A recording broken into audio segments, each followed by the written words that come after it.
Hello and welcome to my Little Bit Alexis dress tutorial. In this tutorial I'll show you how I made this dress that Alexis wears. This is the front of the dress and this is the back of the dress. The dress is quite simple apart from the cuffs. The cuffs have a placket and the cuffs are a little bit difficult, and then we have these self-cover buttons. So yeah, that can be a bit tricky to do, but I'm sure you'll manage. So I do have patterns available for this project. If you're interested, click the link below. However, this is open to anyone that wants to just watch it, and maybe you can make your own patterns or you have another pattern you would like to use. So once you've watched the tutorial, if you have any questions, drop them below. And if you've enjoyed it, remember to like and subscribe. I do post a lot of different types of cosplays, so there's always new things to learn with each of the projects that I do.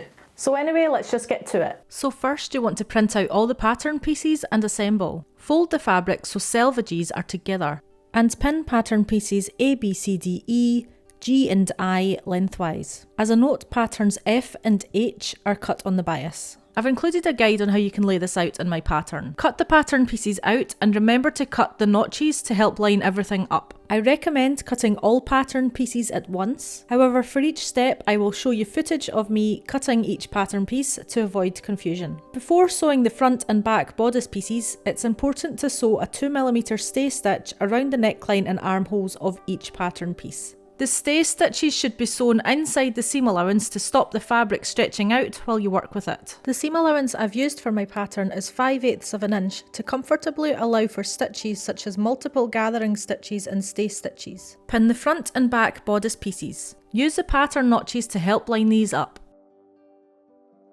Use a 3mm straight stitch along the shoulder seams and side seams. Cut facings C and D if you haven't already done so.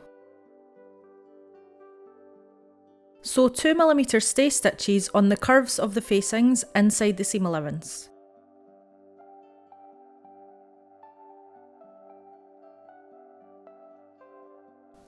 Pin both the front facing C pieces to back facing D at the shoulder seam using the notches to line them up. Sew a 3mm straight stitch along the shoulder seams. Before we fully sew the bodice, we need to make the long ties. Cut pattern F on the bias if you haven't already done so.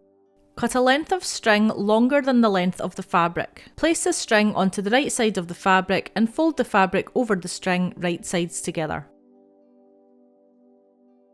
These ties are really thin, so to make it easier I used a piping foot, which basically allows the string to flow uniformly underneath it like a tunnel, and it means the seam should be of even thickness.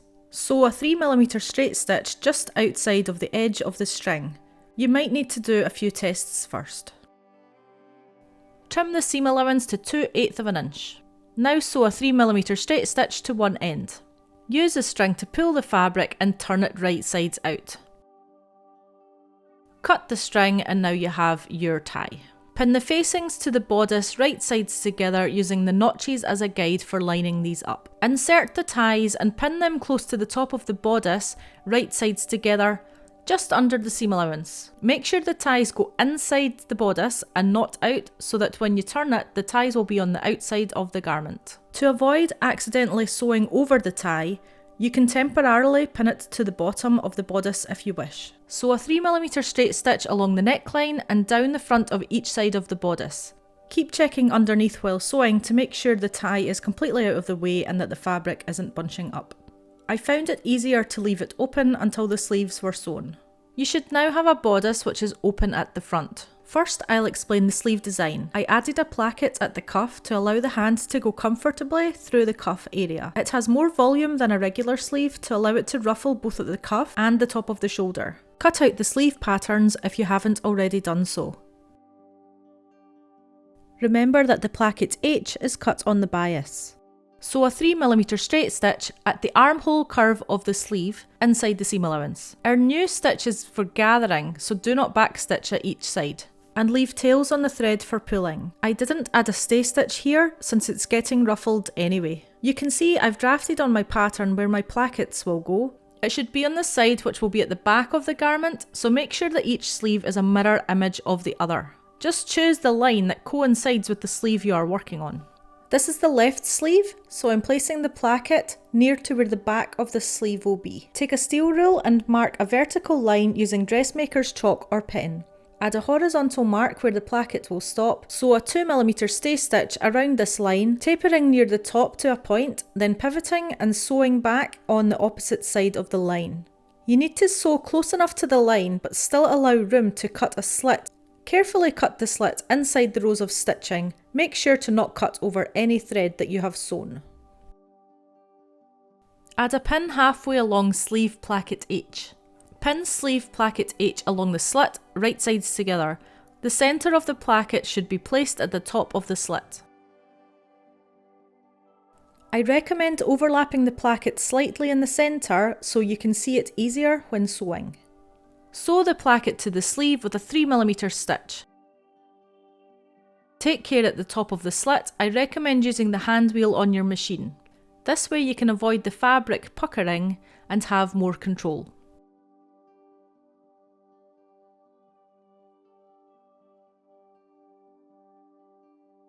Turn the placket inside the sleeve so that wrong sides are together. Turn the raw edge of the placket over once by roughly half an inch and pin. I recommend adding a basting stitch close to the front edge and checking it over. Then stitch about 2/8 of an inch from the edge with a 3mm stitch. To finish the placket, we need to sew a 3mm straight stitch from the point to the edge of the placket in a triangular shape. You will end up with this. Fold the sleeve right sides together, pin, and sew a 3mm stitch along the seam line to close the sleeve.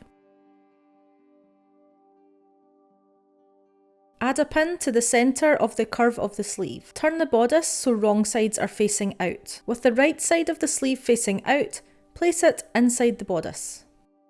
Pin the armhole of the sleeve to the armhole of the bodice using the seams as a guide. Pin the centre of the sleeve armhole to the centre of the bodice armhole. The sleeve will be slightly bigger than the armhole, which is intentional. Pull the gather stitches until the sleeve circumference matches the armhole circumference. Try and place the gathers at the shoulder so the sides are flat and the ruffles are focused at the top. I recommend basting these and checking the placement of everything. Sew the sleeve to the bodice with a 3mm straight stitch. Now to add the cuffs, first sew a 3mm straight stitch inside the seam allowance. It's a gather stitch, so do not backstitch and leave tails on the threads. Take the cuff and add a pin to mark the centre. Do the same with the sleeve. Pin sleeve cuff I to the inside of the sleeve, right side of the cuff to wrong side of the fabric. Make sure 3/8 of an inch of the cuff protrudes at the edge of the sleeve on each side. Make sure the centres match up when pinning together. The sleeve will be too big for the cuff, so pull on the threads to gather the stitches until the lengths match.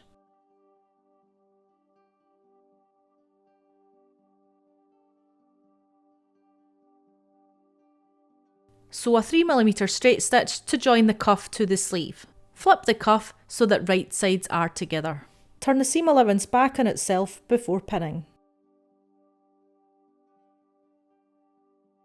Make sure both sides are equal. Pin and sew a 3mm straight stitch along both sides of the cuff. This is the part that protrudes from the edge of the sleeve. Now turn this so that the right sides of the cuff are facing out. Turn the edge of the cuff under by roughly 1/4 of an inch and pin to the right side of the sleeve. It should be roughly aligned with the stitching at the back of the cuff.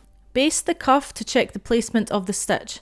This is really important to hide previous stitching. Check it and make any adjustments. Top stitch the cuff 2/8 of an inch from the edge of the cuff with a 3mm straight stitch. To make the skirt, it's simply a rectangle the full width of the fabric. Close the open side by sewing a 3mm stitch. Run a couple of gather stitches inside the seam allowance. Pull the threads and gather the skirt so the circumference is the same as the bodice. I recommend using a measuring tape to help with this.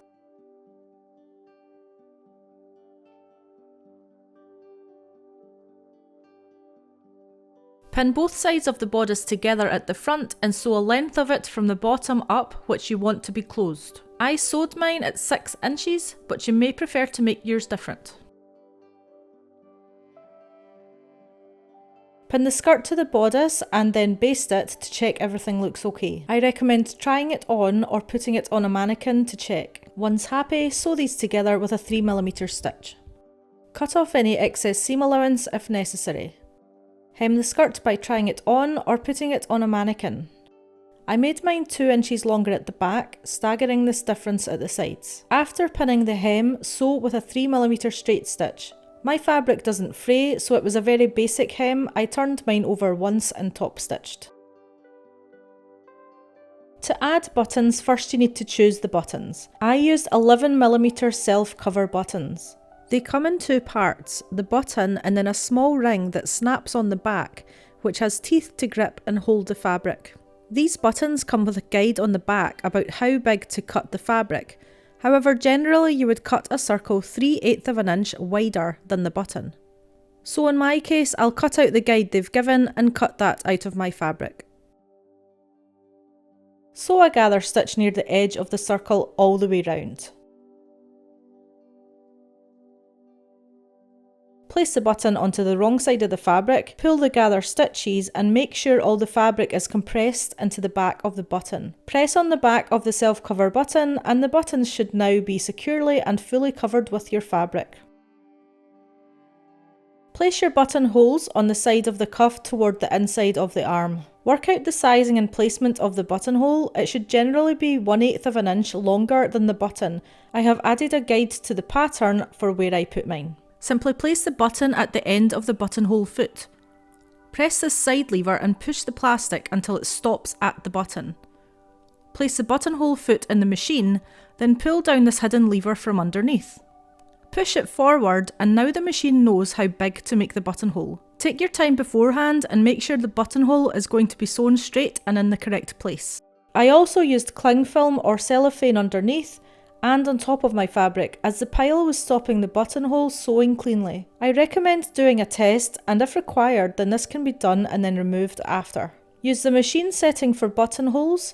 If unsure, refer to your sewing machine manual. Each machine may be different on how it sews this. Once ready, begin sewing.